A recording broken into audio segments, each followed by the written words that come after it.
कैसे हुआ था कर्ण का जन्म।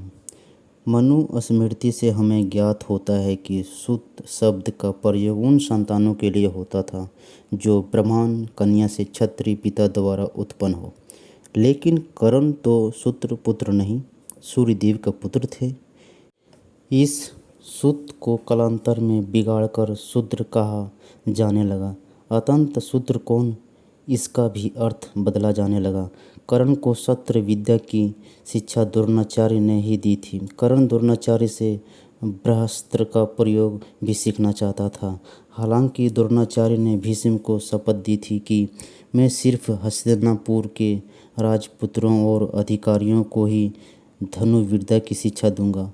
महाभारत के कर्ण केवल शूरवीर या दानी ही नहीं थे, अपितु कृतज्ञता, मित्रता, सौंदर्य, त्याग और तपस्या का प्रतिमान भी थे। वे ज्ञानी, दूरदर्शी, पुरुषार्थी और नीतिज्ञ भी थे और धर्म तत्व समझते थे। वे दृढ़ निश्चित और अपराजेय भी थे। सचमुच कर्ण का व्यक्तित्व रहस्यमय है।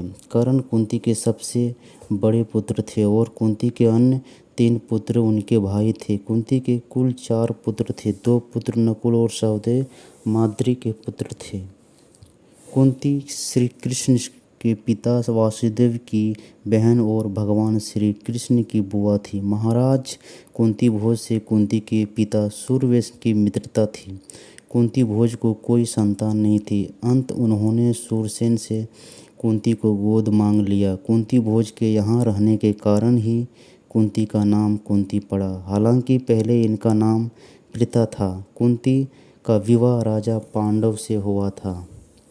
राज सूरसेन की पुत्री कुंती अपने महल में आए महात्माओं से सेवा करती थी।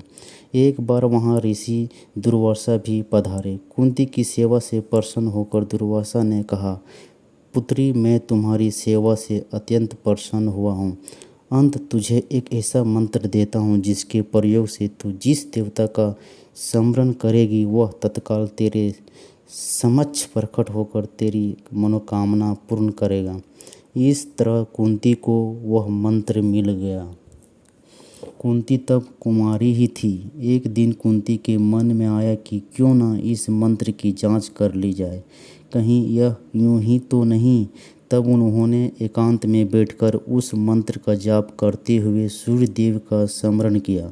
उसी क्षण सूर्यदेव प्रकट हो गए। कुंती हैरान परेशान, अब क्या करें। सूर्यदेव ने कहा, देवी, मुझे बताओ कि तुम मुझसे किस वस्तु की अभिलाषा करती हो। मैं तुम्हारी अभिलाषा अवश्य पूर्ण करूँगा। इस पर कुंती ने कहा, हे देव, मुझे आपसे किसी भी प्रकार की अभिलाषा नहीं है। मैंने मंत्र की सत्यता परखने के लिए जाप किया था। कुंती के इन वचनों को सुनकर सूर्यदेव बोले, हे कुंती, मेरा आना व्यर्थ नहीं जा सकता। मैं तुम्हें एक अत्यंत पराक्रमी तथा दानशील पुत्र देता हूँ। इतना कहकर सूर्यदेव अंतर्धारी हो गए। जब कुंती हो गई गर्भवती तब लज्जावश यह बात वह किसी से नहीं कह सकी और उसने यह छिपा कर रखा। समय आने पर उसके गर्भ से कवच कुंडल धारण किए हुए एक पुत्र उत्पन्न हुआ। कुंती ने उसे एक मंजूषा में रखकर रात्रि को गंगा में बहा दिया। वह बालक गंगा में बहता हुआ एक किनारे से जा लगा।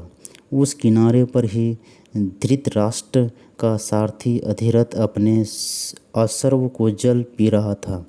उसकी दृष्टि मंजूषा में रखे इस शिशु पर पड़ी। अधिरथ ने उस बालक को उठा लिया और अपने घर ले गया। अधिरथ निसंतान था। अधिरथ की पत्नी का नाम राधा था। राधा ने उस बालक का अपने पुत्र के समान पालन किया। उस बालक को कान बहुत ही सुंदर थे, इसलिए उसका नाम कर्ण रखा गया। इस सुत दंपति ने ही कर्ण का पालन पोषण किया था, इसलिए कर्ण को सुत पुत्र कहा जाता था तथा राधा ने उस पाला था, इसलिए उसे राधे भी कहा जाता था। दोस्तों, ये कहानी आप लोगों को कैसा लगा कमेंट में ज़रूर लिखिए और लाइक और शेयर भी कीजिए और सब्सक्राइब भी, ताकि हर एक वीडियो का नोटिफिकेशन आप लोग को समय पर मिलता रहे। जय श्री कृष्ण।